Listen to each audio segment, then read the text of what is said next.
सभी को जय मसीह की। खुदावंद आपको बड़ी बरकत दे। आज मैं खुदा के एक वचन को आप सभी के साथ बांटूंगी। जैसे कि मैंने जब फर्स्ट टाइम वीडियो बनाना शुरू किया था तो मैंने एक वीडियो बनाई थी, ना तो बल से ना शक्ति से, और उस वीडियो पर बहुत सारे कमेंट्स आए, बहुत ही ज़्यादा वो वीडियो लाइक की गई, और वो ही मेरी एक वीडियो है जिसके ऊपर बहुत ज़्यादा व्यूज़ भी हैं और काफ़ी लोगों ने उसको पसंद किया। तो उसी वीडियो के सेकंड पार्ट आप ये समझ लीजिए कि मैं आज बना रही हूँ। तो ना तो बल से ना शक्ति से मगर परमेश्वर की आत्मा के द्वारा हर एक पहाड़ हिल जाता है, हर एक मुसीबत टल जाती है। तो मेरे आज जो मैं आपको बताना चाहती हूँ वो यही बात है कि हमें कोई अपनी मैनुअल ताकत लगाने की ज़रूरत नहीं है, ना हमें अपनी कोई शक्ति का इस्तेमाल करने की कोई ज़रूरत है। मगर जब हम प्रार्थना में मजबूत होते हैं और हमारा कनेक्शन खुदा के साथ मजबूत होता है तो परमेश्वर की सामर्थ हमारी ज़िंदगी में काम करती है, और परमेश्वर की सामर्थ के द्वारा, परमेश्वर की आत्मा के द्वारा हमारी तमाम वो मुश्किलातें जो पहाड़ की तरह हमारे सामने आकर खड़ी हो जाती हैं वो टल जाती हैं, वो गायब हो जाती हैं। इसलिए हमें केवल खुदा के नाम पर विश्वास करना है, उसके ईमान में मजबूत रहने की ज़रूरत है। मैं आपको बताना चाहूँगी कि बाइबल में जब हम देखते हैं कि दाऊद जो था, जब कि वो एक लड़का था, उसको मतलब कि एक छोटा बालक था और उसके चेहरे की अभी लाली गई नहीं थी, और उसका विश्वास बहुत ज़्यादा मजबूत था यहोवा परमेश्वर में, और उसी विश्वास को वो जाहिर करता है कि जब मैं भालुओं को मार सकता हूँ, जब मैं भेड़े चराता हूँ तो जब भालू अटैक मुझ पे करते हैं तो मैं उनको भी मार देता हूँ, शेर को भी मैं मार सकता हूँ, तो मैं और भी बहुत बड़े बड़े काम कर सकता हूँ। उसका विश्वास था कि मैं यहोवा पर विश्वास करता हूँ और मैं यहोवा के नाम में बहुत बड़े बड़े कामों को कर सकता हूँ। और जब फलिश्ती लोगों ने हमारे इज़राइली लोगों को ललकारा तो फलिश्तियों में से एक जो गोलियत था वो उससे सब घबरा गए और कोई भी उसका सामना करने के लिए नहीं जा रहा था। मगर जो दाऊद था उसने राजा से परमिशन ली, शाऊल से, और उसने शाऊल ने भी उसकी बात पर विश्वास किया, उसके विश्वास को देखकर कि हाँ, इस लड़के में वो बात है कि ये बहुत ही ज़्यादा विश्वास में मजबूत है, विश्वास के साथ बातें कर रहा है, और उसको भेज दिया जंग के मैदान में। और जब वो वहाँ जाता है तो वो एक लाठी लेके जाता है और उसके पास गोफन होता है, और तो वो जो गोलियत है वो उसको कहता है कि मैं क्या कुत्ता हूँ जो तू मुझे लाठी से मारने के लिए आया है। फिर वो क्या करता है, जब वो अपना गोफन इस्तेमाल करता है और उसको घुमाता है, और इतनी ज़ोर से उसमें पत्थर डाल के वो घुमाता है कि वो सीधे उसके माथे पर यहाँ पर जाके बजता है गोलियत के, और गोलियत नीचे गिर जाता है, और उसी की तलवार को लेकर दाऊद उसको मार डालता है। तो वो उसका सामना कैसे करता है, वो कहता है कि ये खतना रहित पलिश्ती मेरा क्या बिगाड़ सकता है, मैं यहोवा के नाम से तेरे सामने आता हूँ। किसके नाम से? यहोवा परमेश्वर के नाम से। आज हमारी ज़िंदगी में भी गोलियत की तरह बड़े बड़े जाइंट्स, बड़ी बड़ी मुसीबतें आकर खड़ी हो जाती हैं और हम घबरा जाते हैं। मगर प्रियो, हमें घबराने की आवश्यकता नहीं है, क्योंकि हम यहोवा के नाम से उन तमाम चीज़ों का सामना कर सकते हैं।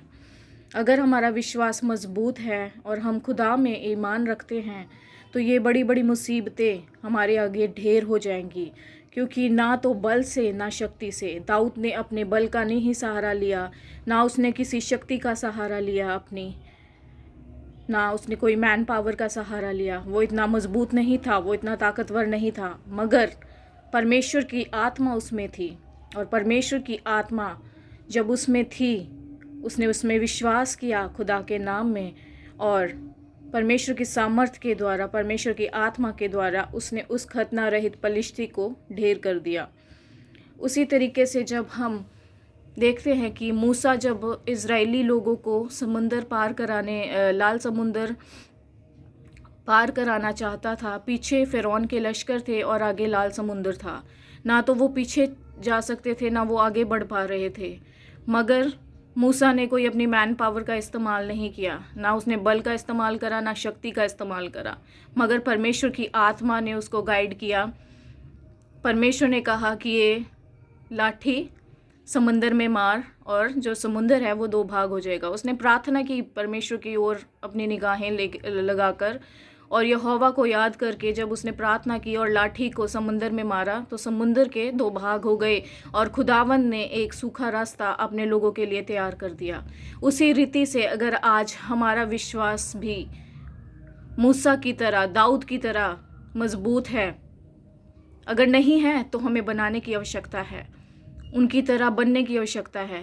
जब हम बाइबल को पढ़ते हैं तो उसकी बातों को भी हमारे अपने जीवन में हमें लागू करने की आवश्यकता होती है। ये मैं सिर्फ आपसे ही नहीं कह रही, बल्कि मैं अपने आप से भी कहती हूँ कि हाँ, हमें आवश्यकता है, हर एक को आवश्यकता है कि हम बाइबल की बातों को, बाइबल के वचनों को अपने जीवन में लागू करें। और जब उसने ऐसा किया तो क्या हुआ, लाल समुंदर का 2 भाग हो गए और बीच में से एक सूखा रास्ता खुदावंद ने अपने लोगों के लिए तैयार कर दिया।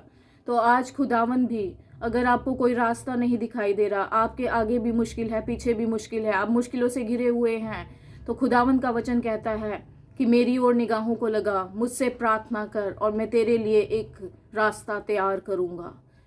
आज का वचन यही है जो आपसे खुदा ने बात की। ये मैं नहीं बल्कि खुदा का कलाम कहता है कि हमें खुदावंद में विश्वास लाने की आवश्यकता है, उसकी ओर अपनी निगाहों को लाने की आवश्यकता है। हमें दुनिया की ओर अगर हम देखेंगे तो हमें झूठी तसल्ली मिल जाएगी। वो तसल्ली 2-3 पल की होएगी, मगर जब हम अपना ईमान खुदावंद पर लाते हैं तो वो हमें हमेशा की तसल्ली बख्शता है। इसलिए हमें अपने ईमान को खुदावंद में लाना है, क्योंकि ना तो बल से, ना शक्ति से, मगर परमेश्वर की आत्मा के द्वारा हर एक पहाड़ टल जाएगा। ना तो बल से, ना शक्ति से, तेरी आत्मा के द्वारा। ना तो बल से, ना शक्ति से, तेरी आत्मा के द्वारा। ये पहाड़ टल जाएगा, ये पहाड़ टल जाएगा, ये पहाड़ टल जाएगा, तेरी आत्मा के द्वारा, यीशु की आत्मा के द्वारा। ना तो बल से, ना शक्ति से, तेरी आत्मा के द्वारा। ना तो बल से, ना शक्ति से, तेरी आत्मा के द्वारा। आप सभी को प्रभु यीशु मसीह बहुत याद के साथ आशीषित करें। आप खुदा के ईमान में मजबूत बन जाएं और उसके ऊपर अपनी निगाहों को लगाएं, क्योंकि वो ही हमारा उद्धारकर्ता परमेश्वर है। और जिसने उसकी ओर अपना ध्यान लगाया है, जिसने अपना चेहरा उसकी ओर लगाया है, अपनी निगाहों को उसकी ओर लगाया है, वो कभी भी लज्जित नहीं हुआ, वो हमेशा जयवंत हुआ है। क्योंकि खुदावंत के वचन में लिखा है कि हम जयवंत से भी बढ़कर हैं। We are more than a conqueror in Jesus name. Hallelujah. धन्यवाद करते हैं प्रभु का आज के इस वचन के लिए और इस सुंदर समय के लिए जो खुदावंत ने दिया। मैं आशा करती हूँ कि इस वचन के द्वारा आप सभी को बहुत याद के साथ खुदावंत आशीषित करें। इस वीडियो को अगर आप लाइक करेंगे तो आपको बहुत खुदावंत आशीष देंगे, और इसको ज़रूर शेयर कीजिए ताकि उन लोगों तक भी ये कलाम पहुंच पाए खुदा का, जिन लोगों को इस वचन की आवश्यकता है, जो आज मुश्किलातों से घिरे हुए हैं, जो आज निराशा में हैं। धन्यवाद करते हैं प्रभु का, और आज के इस वीडियो को यहीं पर मैं ख़त्म करती हूँ और आशा करती हूँ कि आप सभी खुश रहें, मजबूत रहें, खुदावंद में बने रहें। आमीन।